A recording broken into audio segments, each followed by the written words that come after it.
down 5, that kind of a day so far this Thursday. We have the management of ONGC now joining in on the back of the Kirit Parikh committee panel recommendations being accepted. Much of the discussion and focus has been around what this means for city gas companies, but this also has implications for companies like ONGC, which is by far the largest gas producer in the country. Arun Singh is Chairman and Chief Executive Officer at ONGC. Mr. Singh, good to have you with us here on the program. Thank you very much for your time. Prima facie, Mr. Singh, what is the impact of these recommendations on the gas business at ONGC for you? Good morning to you and your viewers. In fact, if we see this, you have to see in the context of. I'm just going to reply in the context of ONGC. ONGC, as you will be aware, that in past ONGC was even getting a gas price of 1.79 and all that dollar per MMBTU, at least four, five years back. So we have now 5 price blocks for ONGC. So first, to clarify the point for you, nomination blocks we have from existing wells. We have the limit of 4 as floor and 6.5 for ceiling. That also goes up after 2 years, after 25 paisa per year. So that is one part.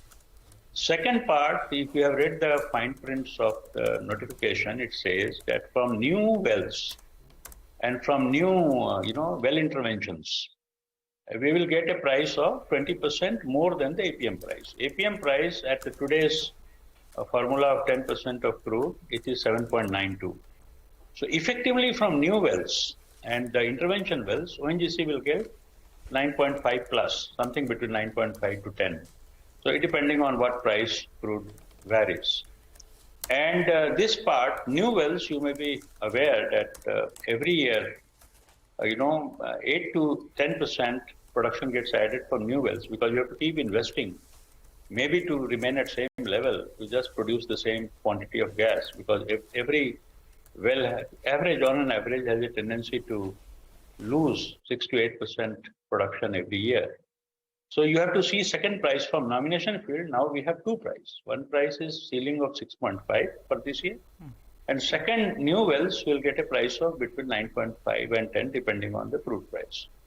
So now this is the 2 part. Third part that is also very important for ONGC is that HPHT will have this higher price. And third, also ONGC has got freedom now to sign long term for this any gas which is from new wells and well intervention. And also that you may be aware that some wells we have freedom, some field we have freedom to do marketing. We have both freedom, marketing as well as pricing freedom. So basically so therefore, nutshell, if you see, hence here from every year on year, ONGC profitability will be on rise, assuming that crude price will hover around where it is hovering now. So this in nutshell for ONGC is a very positive story.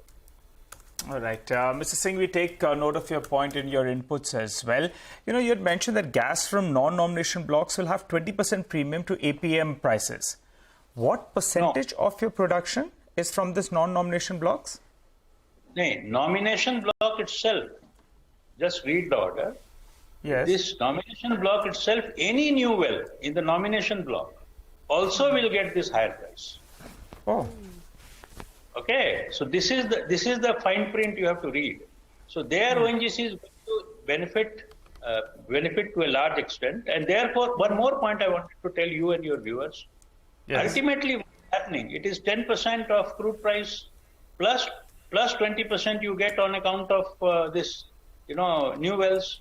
So any new investor is going to get 12% in India of the crude price, which is the international average. Today, gas price would get calibrated if it remains linked to crude. The slope of 12 is considered universal when you link it with crude. Unfortunately, last 2 years, the gas price got completely delinked from crude. Otherwise, energy equivalency price, it is 12% story. Okay. Can you also help us with some numbers on what the gas and the oil production targets would be for ONGC over the next couple of years? Where are we currently, and what kind of growth are we looking at in terms of production, both for gas and oil? Come again? I didn't get you because... Sir, I was please asking repeat. you about I was asking you about the production targets that you have for ONGC over the next couple of years. So ONGC, as of now, at a group level, it is 20 million ton oil last year, 20 BCM gas, which is oil equivalent gas of 20 million ton.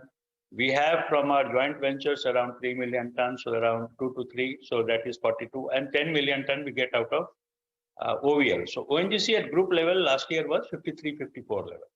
And we are hoping that this year, that is 23, 24, will be around at group level at 56 or 57, to be precise, million ton.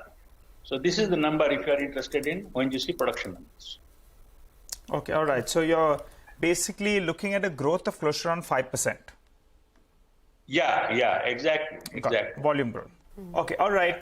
Before we move on, I wanted to ask you about, since you're going to be making good profits in the next few years, as you said, things will look up. What do you do with this money? You've been paying out healthy dividend.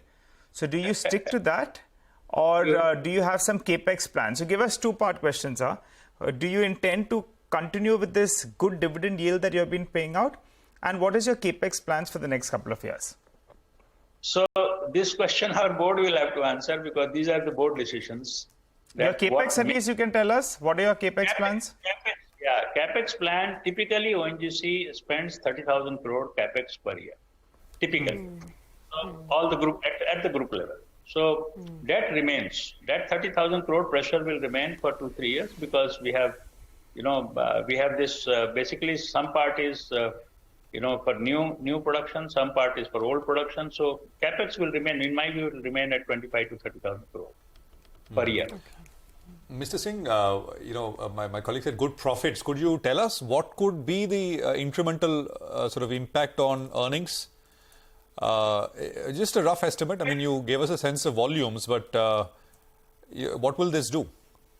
These measures so do? It depends on what happens to, because this sizable portion is still oil. And oil price will depend on what happens in the international market. So it is very difficult to predict that what will be the number finally. But we are in a ballpark number. If you say that, I would say that we should have a healthy profit. Okay. Although, now this introduces a cap as well, right? At a 10 to 12% slope, in the previous regime, APM prices actually would have been much higher. So there is a cap as well one needs to be mindful of.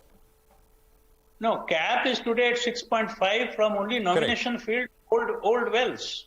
Correct. And please mark my word, old wells. Old wells every year get replaced by new wells. So now in 3-4 years' time, you can see ONGC at par with the international market. Even in gas, oil it is already at par with international market. In gas also, this limit of 6.5 is only for the old wells. It is not for new wells. Okay, just one clarification. This 5% growth that you said in production, it is for oil and for gas combined, right? Entire group level. I told group level, oil plus oil equivalent gas. O plus OEG we call it. Okay, and can you give us a quick update on the Mozambique project as well? Now, it is something is moving, and we are very hopeful that something great will happen this year. Okay, all right. We'll leave it at that. We will come back to you for more on that, when things progress. But for now, Mr. Singh, thanks a lot for joining in and speaking to CNBC-TV18. Let's do one thing. Let's take a quick break on that note. On the other side, Mitesh Thakkar will be joining in for some technical trades. Do stay tuned in.